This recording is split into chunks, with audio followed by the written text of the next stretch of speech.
I'm Helen Barrett, 73. My own son and his wife boxed me into a corner of my own kitchen and told me old lottery winners have accidents all the time. They're easy targets. That was the moment I realized my family was willing to threaten me for my money.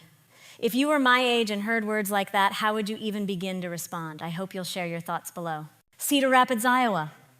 Early in the year, the air still held that heavy gray chill the Midwest can't quite shake off. Our little suburb looked quiet from the outside. Row houses, plowed sidewalks, mailboxes wearing a layer of salt and old snow.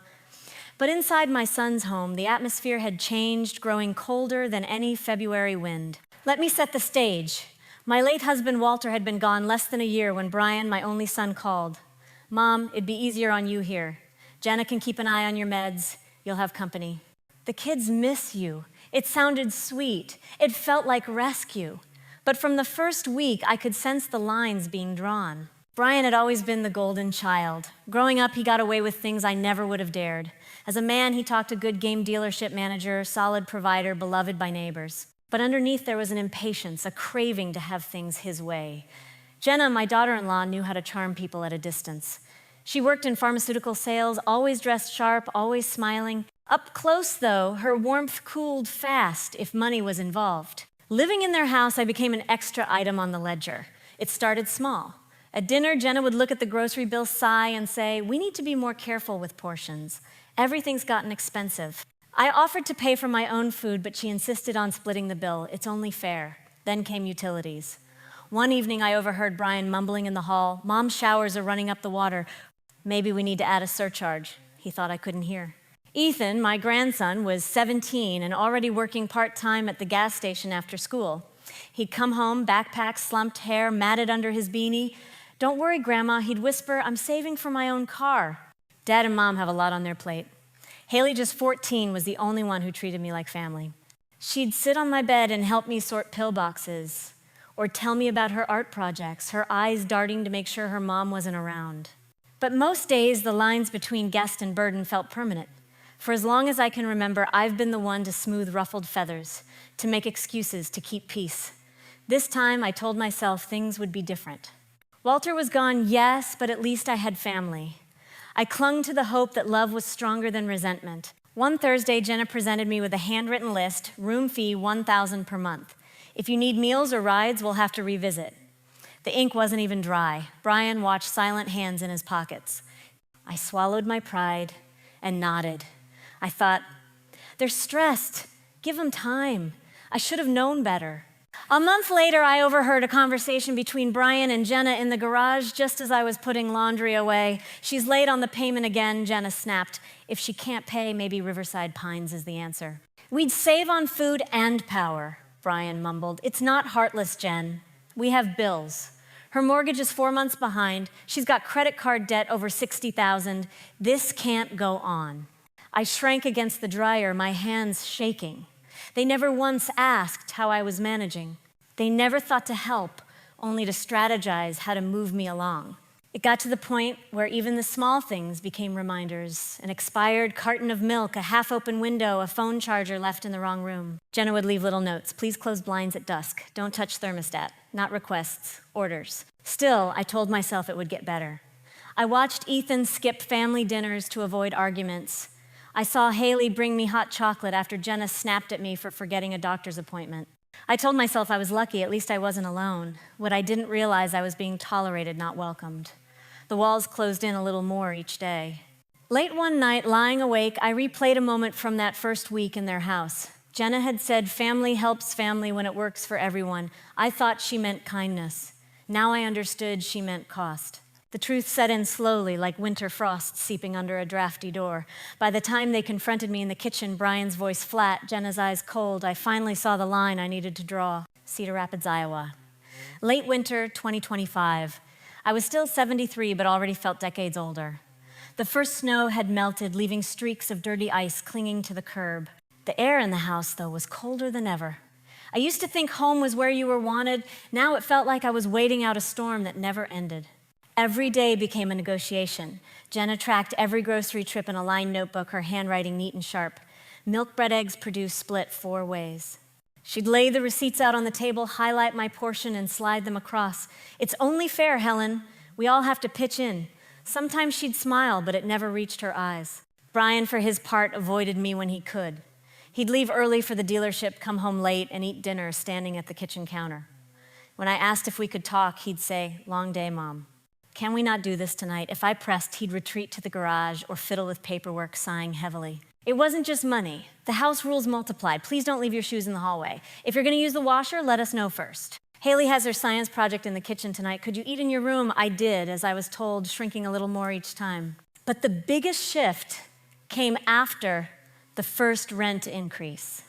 One Tuesday, Jenna cornered me by the fridge. "I'm sorry, Helen, but with the mortgage 4 months behind and credit card payments overdue, we need to raise your room fee. It'll be $2,500 a month starting next week. Utilities aren't getting any cheaper." She looked almost apologetic, but her tone was final. Brian watched from the doorway, his arms folded, his gaze somewhere over my shoulder. I nodded, mouth dry.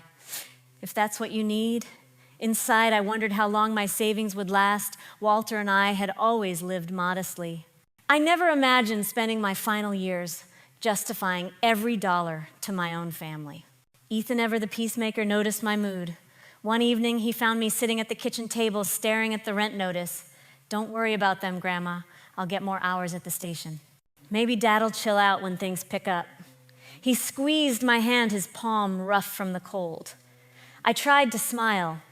"You shouldn't have to fix things for grown-ups," I whispered. He shrugged. "Someone's got to try." Haley, meanwhile, stayed close. She'd slip notes under my door, little sketches of cats and coffee mugs, "Hang in there, Grandma," in curly script. Once she brought me a mug of cocoa and whispered, "Mom's just stressed." "I wish you didn't have to pay." I hugged her, fighting tears. "Sometimes grown-ups forget how to be kind," I told her. She nodded, eyes bright and wise. In the background, bills piled up. I saw the mortgage statements with their angry red lettering. The credit card balances, $60,000, maybe more, sat on the kitchen counter, half covered by coupons and junk mail. Jenna talked about selling old furniture, about tightening belts, but I knew she blamed me for every shortfall. The breaking point wasn't loud. One gray afternoon, I overheard Brian and Jenna in the living room, voices low but urgent. "If she can't pay, we need to look at Riverside Pines," Jenna said. "It'd save us money and she'd get full-time care." Brian hesitated. "Do we have power of attorney?" Jenna replied. "She'll sign it if you ask. She trusts you." My heart pounded so loud, I thought they'd hear it through the wall. That night, I barely slept. I replayed their words, wondering when I'd become an obligation instead of a mother. For decades, I'd put everyone else first meals, holidays, last-minute rides. Now, I was an expense to be managed. I started to notice little things that hadn't seemed important before. Jenna would accidentally take my medication out of the cupboard and put it in the living room, saying, "Just keeping it safe." Brian began suggesting, "Let's set up direct deposit for your Social Security, Mom. Easier for everyone." I pretended not to hear. I called my friend Lois Franklin, the only person who seemed to care about my well-being rather than my balance sheet. Lois listened quietly, her voice steady on the other end. "Helen, you're not crazy. You're not a burden. But you might need to start thinking about protecting yourself." That was the first time anyone said it out loud. A week later, Jenna handed me a brochure for Riverside Pines Senior Living, just to consider Helen. They have bingo and weekly outings. It's less work for all of us. The brochure was glossy, the smiling faces inside a world away from my own. I smiled tightly, tucked it into a drawer, and resolved not to let them see how shaken I was. After that, every conversation felt like a chess match. Brian and Jenna would talk just out of earshot, lowering their voices when I came near. I saw them Googling power of attorney, scribbling notes. They even scheduled an appointment at Heritage Trust Bank just to check on paperwork, Mom. Nothing urgent. I played along, but inside I started to steel myself. I noticed Ethan watching me carefully, his face tense.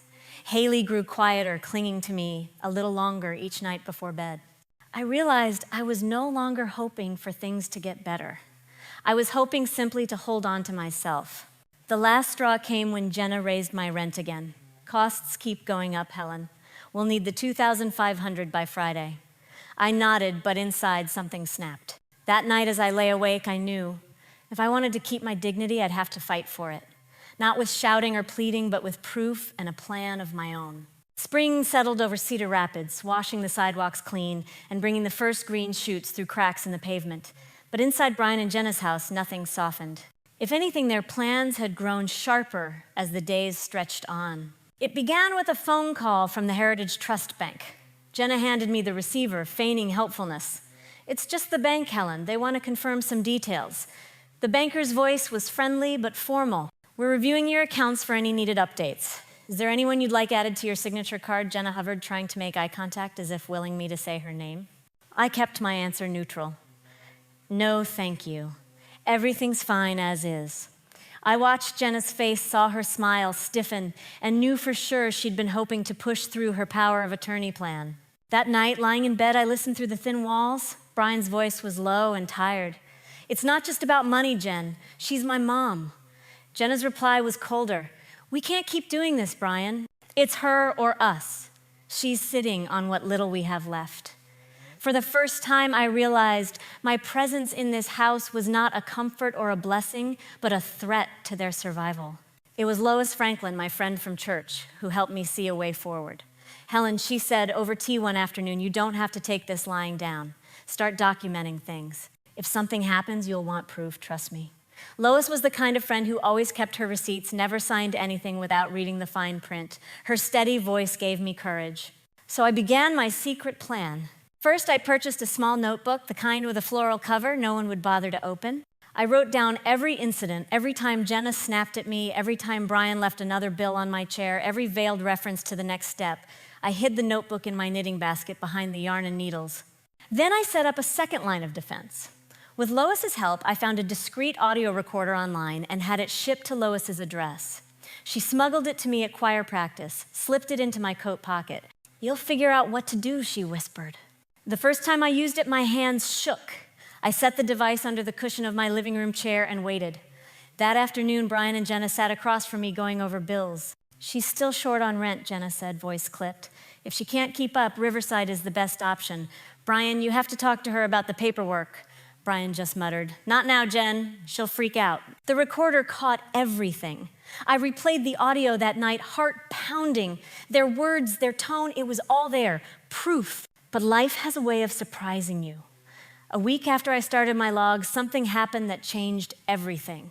On a whim, I bought a lottery ticket from the corner gas station. I almost didn't. Ethan was the one who reminded me. "Grandma, you always say you'll win someday." I smiled and said, "Just for fun."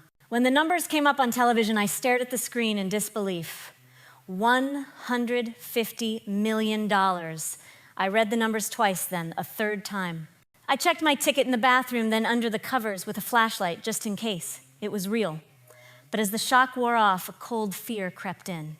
If Brian and Jenna had acted this way over a few $1,000s, what would they do for that kind of money? I told no one.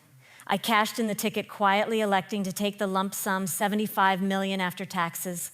The clerk at Heritage Trust Bank asked if I wanted publicity for my win. "No," I said. "Privacy, please." Suddenly, I held a secret so large, it could either save me or destroy what little family I had left. I called Lois, my hands trembling. "I did something, and I need help." Lois came over with her sensible purse and her steady presence. We made a list steps to protect the money, who to trust, who not to. "You need an ally, someone who can see what's happening," Lois said. That's how I met Andre Kim, an investigative reporter for the local news. Lois vouched for him. "He helps people, Helen. He knows the law. He knows how to handle evidence." Andre listened to my story, his expression serious. "You're not alone. If you want, I can help you document what's happening. People need to see this." So the plan grew. Andre helped set up cameras, small, hidden, unnoticeable among the picture frames and dusty vases. He taught me how to save emails, to record phone calls, to keep every document in a locked file. We rehearsed what I'd say if Brian or Jenna ever found out.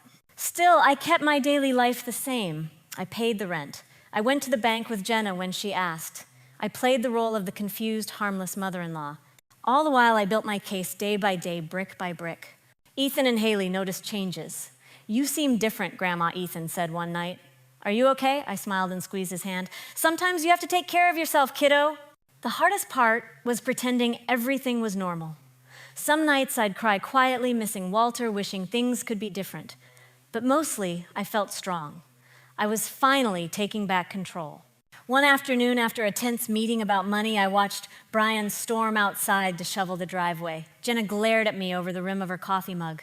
I reached into my knitting basket, feeling the recorder there, the notebook tucked beside it. For the first time in months, I allowed myself to hope. This wasn't how I wanted my family to be, but if they forced my hand, I was ready to protect myself, no matter what came next.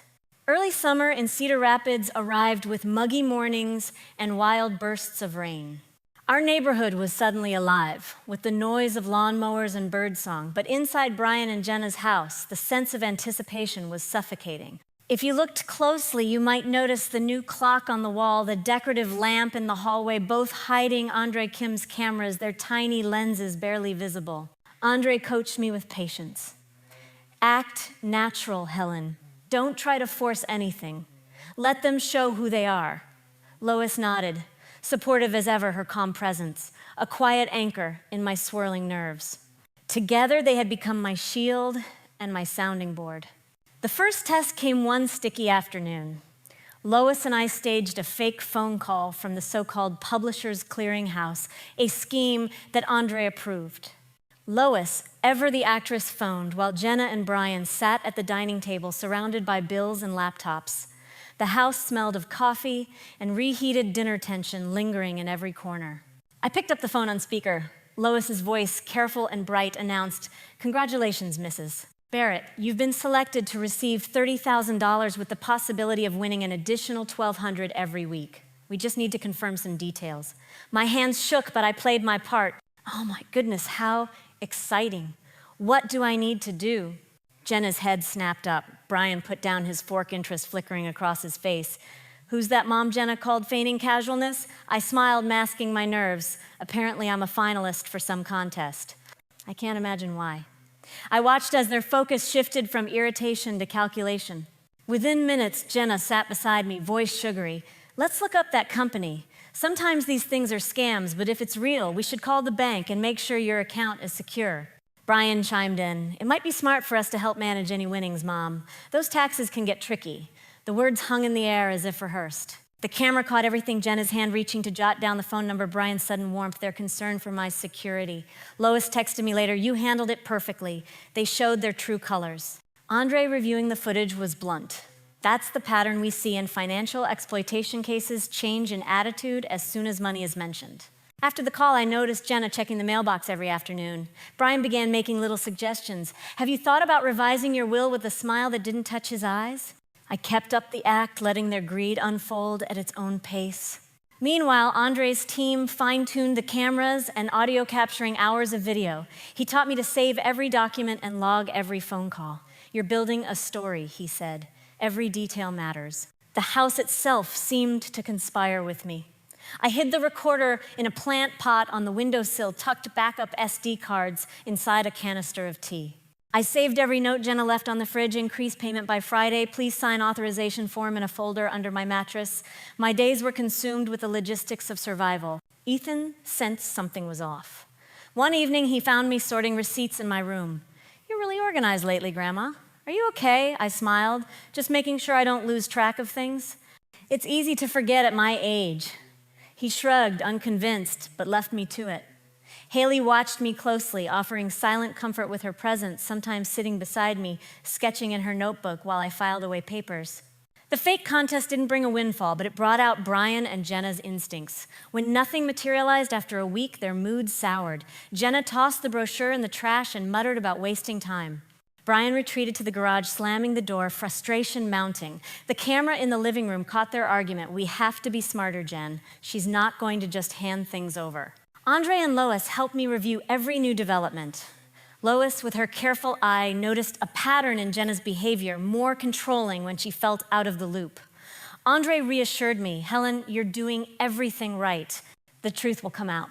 But even as I built my case, the fear never left me. I worried what would happen if they discovered the cameras, if they learned about the lottery win I was hiding. Every day I practiced what I'd say lines rehearsed in the quiet of my new apartment just in case. Still, I pressed on. I couldn't afford to falter. I wasn't just protecting my money, I was fighting for my right to live with dignity. By the end of that month, I'd collected hours of audio stacks of receipts and enough footage to fill a lawyer's filing cabinet. Andre was satisfied. When the time comes, we'll be ready. You're not alone. One evening after dinner, Jenna left a contract on the table, power of attorney mom. Just sign here and we'll handle everything. She tried to smile, but her eyes were hard. I took the pen, held it for a moment, and then set it down. I need time to think, I said quietly. That night I wrote in my floral notebook, soon they'll reveal themselves fully. I just have to wait a little longer. As I slid the notebook into its hiding place, I felt a strange kind of peace. For the first time since moving in, I knew I was no longer at their mercy. Midsummer rolled in with sticky afternoons and a constant whir of cicadas. Outside, neighbors chatted across driveways and trimmed their hedges, the rhythm of the season, masking how tense things had become in our house. But inside, a different story played out. The balance of power had started to shift. The day my lump sum cleared at Heritage Trust Bank, a full $75 million tucked away in a secure account under my name alone, I sat at a heavy desk across from a bank officer who never once asked about my family. Privacy was their policy, and for once, I was grateful. I didn't need Brian or Jenna knowing about the windfall. I'd kept silent for weeks. Andre and Lois urged me to keep my routine as normal as possible. I paid the rent, followed every rule, and endured Jenna's pointed reminders. Don't forget payments due. Friday, she'd say, sliding another envelope my way. But this time, the money didn't sting. I knew that soon I wouldn't be here to pay it. One afternoon, Jenna called a family meeting. She stood by the fridge, arms crossed. Helen, we've decided it's time you consider Riverside Pines. We just can't manage the bills anymore. Either that or we need you to commit to the new payment, $2,500 a month every month. If that's not possible, we'll need to help you transition. Brian nodded, silent eyes fixed on the table. For the first time, I saw something like defeat in his posture, a man who realized he was no longer in control. I kept my voice steady. I've been thinking about that too. I think it's time for me to look for a place of my own. I let the words settle, watching Jenna's eyebrows rise in surprise. You'd move out, she asked, momentarily thrown. On your own. I'll manage, I said, matching her gaze. I've spoken to the bank about it. I left it at that, enjoying the flicker of uncertainty that crossed her face. The next few days were full of paperwork. Andre connected me with a local attorney, no names given, just a recommendation. We set up new accounts, drafted a new will, and shifted all the assets into my sole control. My lawyer explained every step, making sure I understood what I was signing. For the first time in a long while, I felt truly in charge of my own life. In the evenings, I packed my things quietly, folding my late husband's shirts and tucking away photos of the kids when they were still small and sweet. Ethan peeked into my room. You're really moving, Grandma, he asked, voice low. I am, I answered, smoothing a sweater into a box. You can visit any time. Haley was more direct. Why do you have to leave? She whispered one night. I hesitated, wanting to protect her from the worst truths. Sometimes being together isn't always what's best for everyone, I said gently. She hugged me hard and didn't let go. Brian and Jenna grew uneasy, their conversations sharper and more anxious. I heard them late at night whispering about the loss support. What if she takes everything? How will we manage the mortgage? They never once asked how I felt. I paid my last month's rent, $2,500 in cash, laid neatly on the kitchen table. Jenna counted every bill, eyes flickering between me and the envelope. Thanks, she said the word flat and empty. The morning I moved, Andre and Lois met me at the curb. We loaded boxes into Lois's trunk, Andre keeping a careful eye on the street. I left a note for Brian and Jenna. Thank you for giving me a home these past months. I hope you'll find what you need. It was the most honest thing I could think to say. In my new apartment, a quiet place near the heart of Cedar Rapids, sunlight pouring through big windows, I breathed easier. The walls were my own, the keys in my pocket, the air finally mine. For the first time since Walter passed, I felt safe. Still, I knew things weren't finished. Brian and Jenna weren't likely to let go so easily, not with suspicion hanging over every word and gesture. Andre reminded me to stay alert. Keep every record, Helen. Don't answer questions about your finances. Let your attorney handle any requests. But even as I built new routines, tea on the balcony, walks to the library, phone calls with Lois, I was keenly aware of how fragile my peace might be. I watched the mailbox for unexpected letters, kept my phone by my side, and trusted no one with my bank information. Ethan visited my apartment a week after I moved in. He sat cross-legged on my carpet, telling me about school, about his summer job. "It's quieter here," he said. "Feels better." I smiled, grateful. Sometimes quiet is what we need most. I spent my days tying up loose ends, transferring bills, and organizing my new life. At night, I'd replay the months at Brian and Jenna's house, feeling both sadness and relief. I was finally living on my terms. But I couldn't help wondering, would they let me go, or was a new battle about to begin? Late summer in Cedar Rapids is a gentle kind of golden sunlight pooling in windows, cicadas humming the promise of cooler nights just beginning to stir. For the first time in years, I woke to silence, no one barging in. No footsteps overhead, just the steady tick of my own clock and the creak of the old radiator in my apartment. Setting up my new place was both daunting and exhilarating. Lois helped me unpack her quick hands, organizing my kitchen drawers while I fussed over curtain rods. "This is a fresh start, Helen." "You can make it whatever you want," she said. I smiled, touched by her optimism. I could feel my anxiety settling. Each mug stacked, every photograph framed, became a quiet declaration: this life belongs to me. That week, I met with my lawyer to finalize everything. The office was quiet, the air cool and still. We sat together page by page, transferring every asset into my name. My will was rewritten, no mention of Brian or Jenna. Instead, the inheritance would go to Ethan and Haley, and a generous portion set aside for community charities and the local library, just as Walter would have wanted. When the last form was signed, my lawyer looked at me with respect. "You've done the right thing, Helen. It's never easy, but it's necessary." Andre called every few days to check on me. "The story is nearly ready," he said, his tone careful. "You're brave to share what happened." I thanked him, grateful that someone outside my family cared about the truth. We talked about the footage, the notes, the phone calls. "The community needs to see how these things happen in real families," Andre said. "Your story might help others." Ethan came by after his shift at the station, his hair damp from the rain. He settled into my armchair and told me about his plans for college, how he was saving up. I listened, proud and hopeful, grateful for the gentle bond between us. Haley stopped by with a potted plant and a shy smile. "I thought this might cheer you up, Grandma," she said, setting the plant on my windowsill. "It's beautiful," I told her, hugging her tight. One afternoon, I invited Lois for tea. We sat at my new dining table, sun streaming in. "You did what you had to do," she said, squeezing my hand. "Not everyone is brave enough to walk away, even when they know they should." Her words stayed with me long after she left. Life settled into a rhythm. I learned the neighbors' names, joined the community book club, and volunteered at the library. The quiet was healing. Still, there were moments when the past came, knocking an envelope in the mail, addressed in Jenna's neat handwriting, a voicemail from Brian. "Just wanted to check in, Mom. Hope you're doing okay." I let most messages go unanswered, needing space. Behind the scenes, Andre worked on his segment, editing hours of footage, and carefully piecing together my story. He kept me updated. "We have enough, Helen. We're aiming for a feature next month." The idea made me nervous, but I understood the importance. "Let me know if you need anything else," I told him. "I want people to understand this can happen to anyone." One morning, Ethan arrived carrying a box of old photos he'd found in the attic. We spread them across the living room floor, snapshots of family vacations, school plays, birthdays. He lingered over a photo of him and Haley as children sitting on Walter's lap.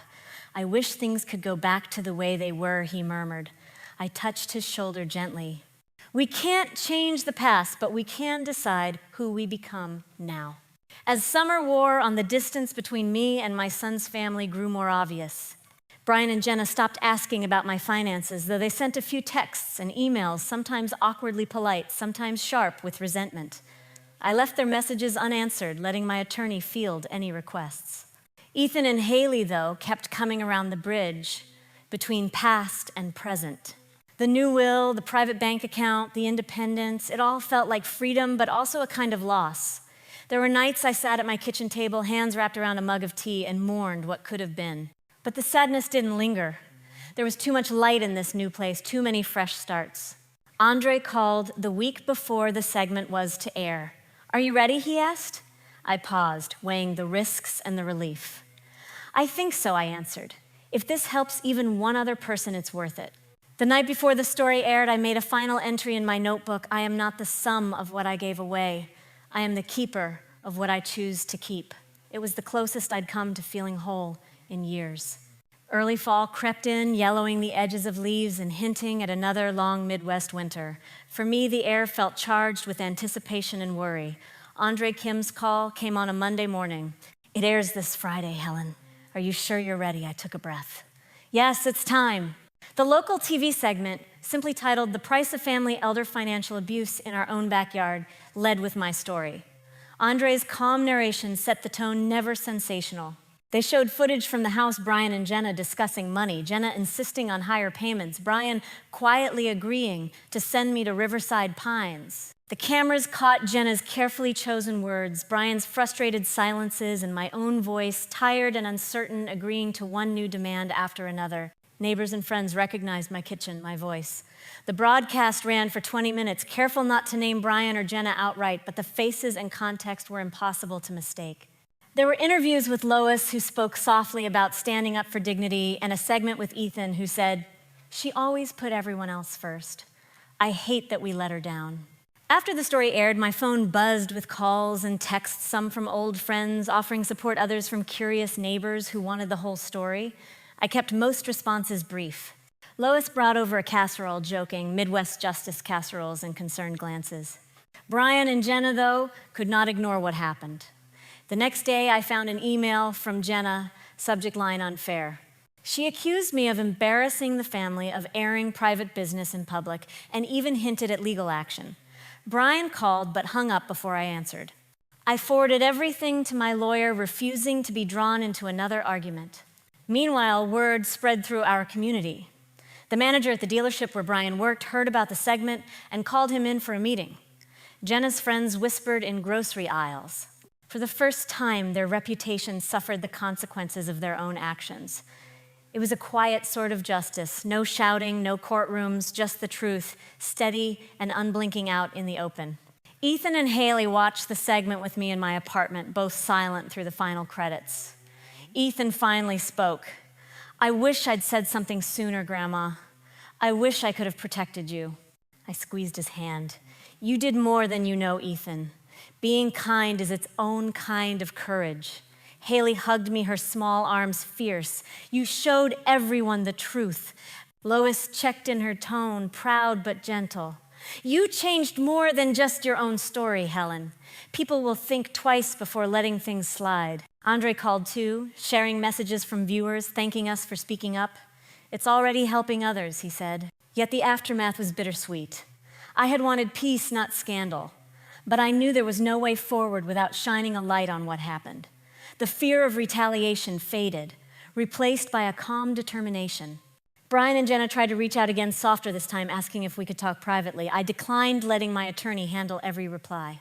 The community's response was mostly supportive. A few people kept their distance, unsure of what to say, but most offered encouragement or small kindnesses, a wave from across the street, a homemade pie left at my door. One evening, as the sun dipped behind the houses, I sat with Lois on my balcony. "How do you feel?" she asked. I was quiet for a moment, relieved. Not happy exactly, but free. Lois nodded. "That's more than a lot of people ever get." Andre visited too, bringing copies of letters from others who'd found strength in my story. "You did something rare, Helen. You set a boundary and kept it." His words warmed me. That weekend, I watched as the world went on, neighbors mowing lawns, children laughing in the park, the ordinary flow of life undisturbed by our private storm. For once, I felt I belonged not as a burden, but as a woman who had survived and spoken up. The justice I found wasn't loud or dramatic. There was no courtroom scene, no big confession, just the quiet certainty that the truth had finally been seen and that at last I was in control of my own story. Late fall arrived in Cedar Rapids with a hush. Gold and rust leaves gathered in drifts outside my apartment, and the city slowed as if catching its breath after a hard season. The storms of the past year inside my family, inside myself, were finally passing. I spent mornings volunteering at the library, sorting returns, recommending books to children, and sharing quiet moments with other retirees. No one treated me like a burden here. People knew my name, and if they whispered about the TV segment, they did so kindly, never to my face.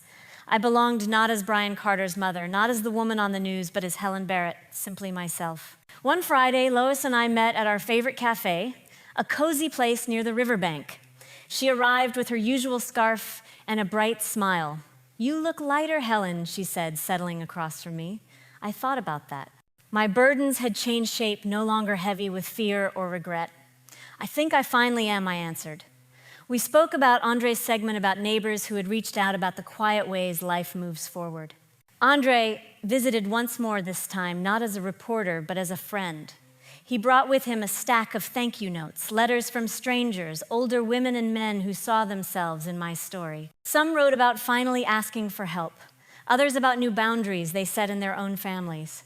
Andre smiled, saying, "You started something, Helen, whether you meant to or not." Family for me had changed shape. Ethan and Haley came by often, sometimes for dinner, sometimes just to talk. Haley showed me her latest drawings while Ethan read news headlines out loud, always glancing up to see if I was following. We laughed together, finding comfort in small routines. If they asked about their parents, I simply said, people make choices, and sometimes we all have to learn from them. The kids understood more than they said. Brian and Jenna faded into the background of my life. After a handful of awkward emails handled by my attorney, they stopped trying to reach me directly. The silence was hard at first. But with time, I saw it for what it was, space to heal, space to breathe. At the senior group meetings, I found community. We shared coffee and stories, sometimes laughter, sometimes hard truth. I spoke about what I had learned, never naming names, but encouraging others to trust their instincts, to ask for help, to remember their worth. More than once, a neighbor squeezed my hand and said, "You're braver than you know." Through it all, I kept up my old routines. Walks in the park, hot tea in the afternoons, the sound of Haley's laughter echoing down the hallway. The world did not change overnight, but the heaviness in my chest had finally lifted. One chilly afternoon, I sat with Lois on a bench under a sprawling maple tree, red and gold leaves swirling around us. She turned to me, eyes warm. "If you could go back, would you change anything I thought?" For a long moment. "Maybe I'd have spoken up sooner," I admitted. But maybe I needed to walk every step to truly value where I am now. Andre called to check in before Thanksgiving. He asked what I'd tell others in my shoes. I answered honestly, "You are not defined by what people take from you, but by the lines you draw to protect yourself. You're allowed to say no. You're allowed to start again." As the days grew shorter and the holidays approached, I found myself smiling, more or less haunted by what had been lost. Family, it turned out, could be rebuilt sometimes, from the people you least expected, sometimes from the courage you never knew you had. Looking out my window at the fading light, I whispered a quiet thanks for the home I'd found, for the strength I'd claimed, and for the peace I'd made with my past. Would you have done the same, I wonder? What boundaries would you set if the choice was yours? There are some endings that feel less like a door closing and more like a window opening to new air. For me, what began as heartbreak slowly turned into something else, something closer to belonging but on my own terms. In the quiet of my new apartment, surrounded by familiar books and the laughter of my grandchildren, I finally understood that dignity isn't given by others, it's protected day by day by the choices we make.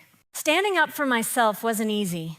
It meant risking silence, risking distance, and letting go of an old dream of family that no longer fit. But in the space that loss created, I found peace, resilience, and a new kind of love. Love for my boundaries, my independence, and the circle of people, old friends, new allies, even myself who stood by me. If my story leaves you with anything, let it be this: you are allowed to protect what matters most. You are allowed to draw the line, no matter your age, no matter what others expect of you. Sometimes the quietest justice is the most lasting. Have you ever had to stand up for yourself, even when it was hard? I would truly love to hear your stories, your boundaries, and your thoughts below. And if you found something helpful here, I hope you'll share this with someone who needs it or simply come back for more.